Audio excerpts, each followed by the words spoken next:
নমস্কাৰ বন্ধুসকল, আজি এটা নতুন ভিডিঅ' লৈ আপোনালোকৰ আগলৈ আহিছোঁ।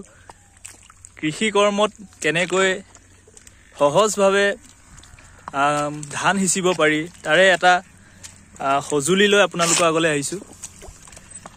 সঁজুলিটোৰ নাম হৈছে ড্ৰাম চিডাৰ। এই বস্তুটোকে ড্ৰাম চিডাৰ বুলি কয়।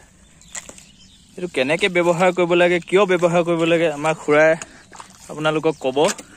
খুৰা অকণমান কৈ দিয়ক। হয়, এবিঘা মাটি ৰুবলৈ যাওঁতে আমাৰ 1500-2000 ভিতৰত খৰচ হয়।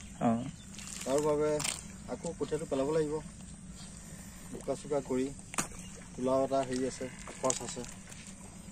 গতিকে এইটো সহজতে মানে চলাই নিওঁতে ইয়াত ধানবিলাক ভৰাই দিয়া হৈছে।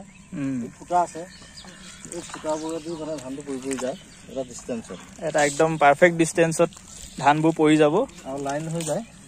পিছত লাইনৰ মাজত ইউনিফৰ্ম ডিষ্টেঞ্চ মেইনটেইন হয়। সেইখিনিয়ে। আৰু ইয়াত এতিয়া কিমানকৈ ধান ভৰাব লাগে? এইটো 3 ভাগৰ 2 ভাগ ভৰাব লাগিব, অলপ খালী থাকিব লাগিব। অকণমান খালী থকাকৈ যিটো আমাৰ ৰিকমেণ্ডেড ৰেট আছে সেইটো হিচাপত ভৰাব লাগে। ইয়াত 1 হেক্টৰত কিমান ৰেট, সেইটো আমাৰ ৰিকমেণ্ডেড ৰেট এটা থাকে। আগৰ যিটো বাও সিঁচা পদ্ধতি আছিলে তেতিয়াতো য'ত ত'ত পৰে আমাৰ, কোনোবা এডোখৰত কম, কোনোবা এডোখৰত বেছি, উৎপাদনো কম হয়। তেতিয়া উৎপাদনো কম হয়। এইটো লাইন যেতিয়া হ'ব, লাইন হ'লে তাত ইয়াত যিটো হুইল আমি এইটো হেৰি কৰিব পাৰিম, চিকুনাব পাৰিম। তেনেকৈ মাটিটো খান্দি যাব, কোমল হ'ব আৰু গুচা ধৰিব। আৰু পিছত ঘাঁহ বনবিলাক অঁতৰাবলৈও বহুত সুবিধা হয়। আজিকালি অঁতৰাবলৈও সুবিধা, আৰু আজিকালি ঔষধো পোৱা যায়, স্প্ৰে কৰিলে সেইটো মৰি যাব।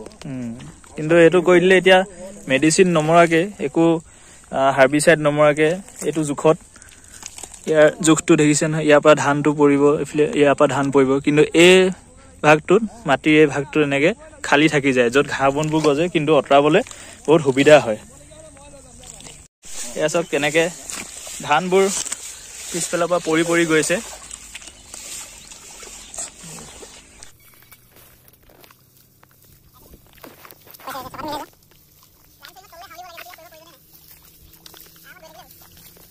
ইয়াৰ দামটো 7,000 পৰা 8,000 মানৰ ভিতৰত হ'ব।